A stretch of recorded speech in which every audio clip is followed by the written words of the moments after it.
അന്നേ ദിവസം വൈകുന്നേരം ഇവൻ്റെ എക്മോ ട്രീറ്റ്മെൻറ്റിൻ്റെ മെഷീൻ സപ്പോർട്ടൊക്കെ എടുത്ത് മാറ്റുന്ന ദിവസമായിരുന്നു. അപ്പോൾ ഞാനന്ന് വീട്ടിലേക്ക് പോകുമ്പോൾ ഒത്തിരിയേറെ ഉത്കണ്ഠ എനിക്കുണ്ടായിരുന്നു. ഹോസ്പിറ്റലിൽ എന്ത് സംഭവിക്കുമെന്നുള്ള ഉത്കണ്ഠ എനിക്കുണ്ടായിരുന്നു. വീട്ടിൽ ചെല്ലുമ്പോൾ അവിടെ കൃപാസനം പത്രം ഉണ്ട്. എപ്പോഴോ ഹോസ്പിറ്റലിൽ വെച്ച് എനിക്ക് കിട്ടിയൊരു പത്രമാണ്. ഇതുവരെ തുറന്നു പോലും നോക്കാൻ പറ്റിയിട്ടില്ല. ഞാനത് എടുത്തൊന്ന് വായിച്ചു. അതിൽ ബഹുമാനപ്പെട്ട ജോസഫ് അച്ഛൻ എഴുതിയ എഡിറ്റോറിയൽ മാത്രമാണ് ഞാനെടുത്ത് വായിച്ചത്. അതിൽ വായിക്കുമ്പോൾ അതിൽ വെളിപാട് പുസ്തകം 21-ാം അധ്യായം 4-ാം വാക്യം എന്നെ പെട്ടെന്ന് ആകർഷിച്ചു.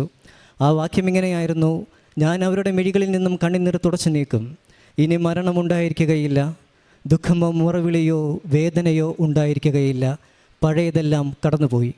ഞാൻ ആ വചനം വീണ്ടും വീണ്ടും വായിക്കും തോറും എൻ്റെ ഉള്ളിൽ വലിയ വലിയ സന്തോഷം നിറയാൻ തുടങ്ങി. ഞാൻ അപ്പോൾ തന്നെ ഹോസ്പിറ്റലിലേക്ക് തിരിച്ചു പോയി. പോകുന്ന വഴിക്ക് ഞങ്ങളുടെ ഒരു നാട്ടുകാരൻ എന്നോട് ചോദിച്ചു, കുഞ്ഞിനിപ്പം എങ്ങനെയുണ്ടെന്ന് ചോദിച്ചു. ഞാൻ പറഞ്ഞു, അവനൊരു കുഴപ്പമില്ല, സുഖമായിട്ടിരിക്കുന്നു. പക്ഷെ അതെങ്ങനെ പറഞ്ഞു എന്നുള്ളത് എനിക്കിപ്പോഴും അറിയില്ല. ഈ ഒരു വചനത്തിൻ്റെ ശക്തിയാലാണ് ഞാനത് പറഞ്ഞത്. കാരണം ഡോക്ടേഴ്സ് പോലും ആ നിമിഷം പോലെയും പറയാത്തൊരു കാര്യമാണ് ഞാനവിടെ പറഞ്ഞത്. ഞാൻ നേരെ ഹോസ്പിറ്റലിൽ ചെല്ലുന്ന സമയത്ത് ഇവൻ്റെ പപ്പ 2 കൈകളും വിരിച്ച് പിടിച്ചുകൊണ്ട് എൻ്റെ അടുത്തേക്ക് വരികയാണ്. ജോസെ, മകനൊരു കുഴപ്പമില്ല, മെഷീൻ സപ്പോർട്ടൊക്കെ എടുത്ത് മാറ്റിയിട്ടുണ്ട്, അവനിപ്പോൾ നല്ലതുപോലെ ശ്വസിക്കാൻ തുടങ്ങിയിരിക്കുന്നു.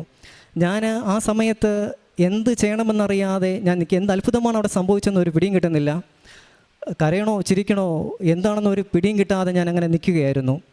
മരണത്തിലേക്ക് പോയിരുന്ന ഇവൻ്റെ ജീവനെ പരിശുദ്ധ അമ്മയുടെ മധ്യസ്ഥതയിൽ പിതാവായ ദൈവം ഞങ്ങൾക്കായി മടക്കി നൽകിയ മകനാണ് ഇന്ന് നിങ്ങളുടെ മുമ്പിൽ, ഈ അൾത്താരയുടെ മുമ്പിൽ ഒരു സാക്ഷിയായിട്ട്